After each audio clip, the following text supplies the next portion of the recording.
حضور نے نا لوگوں کو سمجھایا تھا. پہلے لوگ کسی عقیدے کے قائل ہی نہیں تھے. محبوب نے سمجھایا کہ دنیا مختصر ہے. حضور نے بتایا کہ مرنے کے بعد ہمارے لیے جو قبر ہے اس کو صرف ایک پہلو نہ سمجھ لینا، وہ گڑھا بھی ہے دوزخ کا لیکن وہ جنت کا باغ بھی ہے. نبی پاک نے لوگوں کو ایجوکیٹ کیا، تعلیم دی، سمجھایا کہ تم ایک نظریاتی زندگی گزارو. فقط یہ 50-60 سال کی کل زندگی نہیں، یہ تو تمہیں بھیجا گیا ہے کام کرنے کے لیے، کاشتکاری کرنے کے لیے. مرنے کے بعد تم نے اس کاشتکاری کا پھل کاٹنا ہے. تم اب یہ تعلیم اتنی راسخ ہو گئی لوگوں کے دلوں میں، اور صرف لوگوں کو نہیں سمجھایا. وہ ہمارے ہاں پیران نظام یہ کرتے ہیں، لوگوں کہتے ہیں فقیر ہو جاؤ، فقیر ہو جاؤ، فقیر ہو جاؤ. لوگ فقیر ہوتے جاتے ہیں اور پیر صاحب امیر ہوتے جاتے ہیں. وہ مالدار ہوتا جاتا ہے، لوگوں کو فقر کا سبق پڑھاتا جاتا ہے. نبی پاک علیہ السلام نے لوگوں کو جب یہ کہا نا کہ زندگی چند روزہ ہے، تو یہ تعلیم لوگوں کو تو دی، لیکن اپنا حال یہ تھا ایک وقت روٹی کھائی اور 3 وقت فاقہ کیا. محبوب نے چٹائی پر آرام فرمایا. حضور موٹے بان کی چارپائی پہ لیٹے، موٹے بان. اور حضرت عمر فرماتے میں تبن سخت تھا، لیکن حضور کی کمر پر جب میں نے چارپائی کے نشان دیکھے تو میں رو پڑا. یا رسول اللہ، اللہ کے دشمن اتنی موج میں ہیں اور آپ تو. حضور نے ایک تو یہ ہے نا کہ آپ کی پیار میں کوئی رو رہا ہے تو بندہ کہے کوئی نہیں بس حالات ایسے، نہ. محبوب نے نظریہ بیان کیا، نظریہ. فرمایا عمر تم پسند نہیں کرتے کہ وہ تھوڑی سی دنیا میں آسانی دیکھیں اور آخرت میں رسوا ہو جائیں، اور ہم دنیا میں تھوڑی سی مشکل دیکھیں اور آخرت کی ساری عزت اللہ ہمیں ہی عطا فرما دے. تو حضور تعلیم دیتے، سمجھاتے، قائل کرتے، دلیل دیتے، لوگوں کو سمجھ آتی. اور وہ پھر شعور اتنا بلند ہوا، اتنا بلند ہوا، اتنا بلند ہوا، یقین، علم الیقین تک سے شروع ہو کر عین الیقین تک پہنچا اور حق الیقین تک پہنچا کہ حضرت انس بن نضر رضی اللہ تعالیٰ عنہ احد کے میدان میں جب موجود تھے نا، تو جنت کی باتیں سن سن کے، وہ تعلیم لے لے کے قلبی واردات اس طرح کی ہو گئی تھی کہ میدان احد میں کھڑے ہو کے لوگوں سے کہہ رہے تھے نہ ادھر جاؤ، ادھر واپس آؤ. مجھے تو احد پہاڑ کے دامن سے جنت کی خوشبو آ بھی رہی ہے، جنت کی خوشبو آ رہی ہے. تو تعلیم کا کچھ نہ تھوڑا سا سیکھنے کا ماحول بنائیں. ہمارے ہاں الجھنیں بہت زیادہ ہیں. ایک لمبی تعداد ہے لوگوں کی جو ہر وقت ذہنی کشمکش کا شکار رہتی ہے. ایک تناؤ ہے، ایک الجھاؤ ہے. میں گزارش کرتا رہتا ہوں بزرگوں سے تو نہیں، جو دوست احباب ہیں علماء کی جماعت میں، کہتا ہوں کہ لوگوں کے جو مسائل ہیں اس پر گفتگو کی جائے.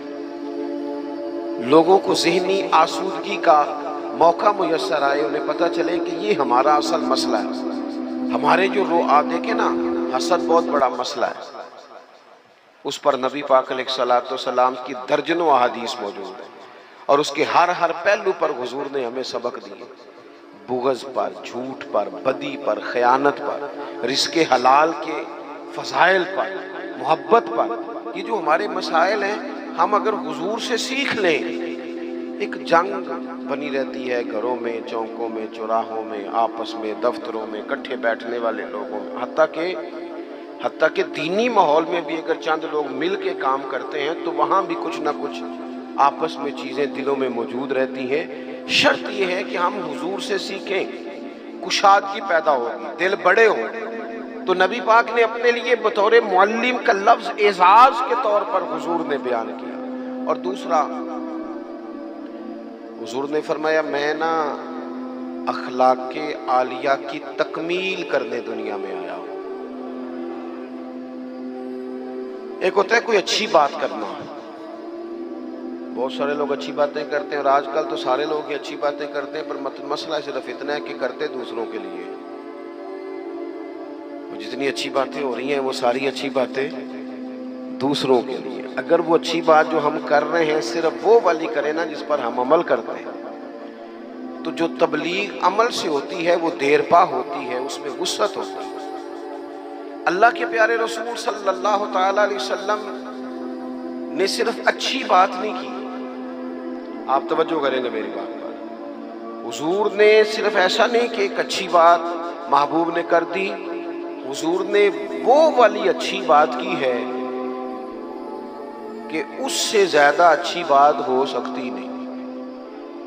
اعلیٰ حضرت کہتے ہیں سارے اچھوں سے اچھا سمجھئے جسے ہے اس اچھے سے اچھا ہمارا نبی۔ ایک ہوتا ہے روٹین میں کوئی خیر کی بات کرنا، اور ایک ایسی بات کر دینا کہ پھر گنجائش باقی نہ رہے۔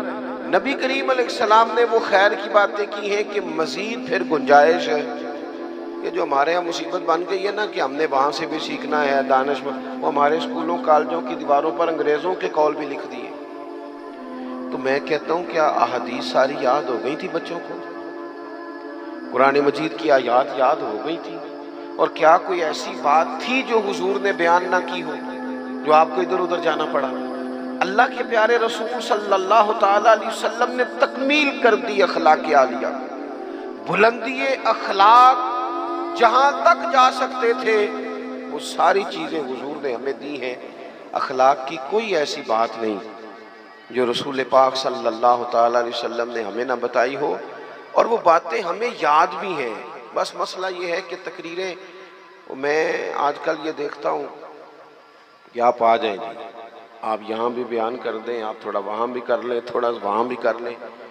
تو میں یہ اکثر کہتا ہوں دوستوں سے کہ اگر تو تقریریں ہیں فقط کانوں کی لذت کے لیے، پھر تو سارا دن سنو، اور اگر عمل کے لیے ہے نا تو پھر میرا خیال ہے 20 منٹ اگر کسی نے کوئی بات سن رکھی ہے تو وہ عمل کے لیے کافی ہے، وہ عمل کے لیے کافی ہے۔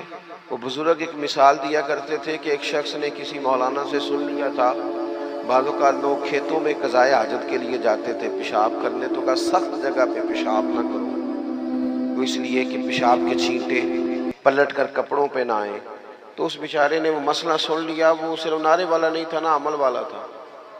اس نے پھر نہ اپنی رومال میں ریت باندھ کے کندھے پہ رکھ لی، جہاں اسے قضائے حاجت کا موقع آتا وہ پہلے ریت رکھتا، اس میں وہ پیشاب کرتا تاکہ میرے کپڑوں کو۔ تو کسی نے کہا چل دوبارہ محفل میں جانا ہے، کچھ سننا ہے، تو کہنے لگا نا بھائی بس، جو ایک مسئلہ سنا تھا اس کے لیے کندھے پہ ریت اٹھائے پھرتا ہوں۔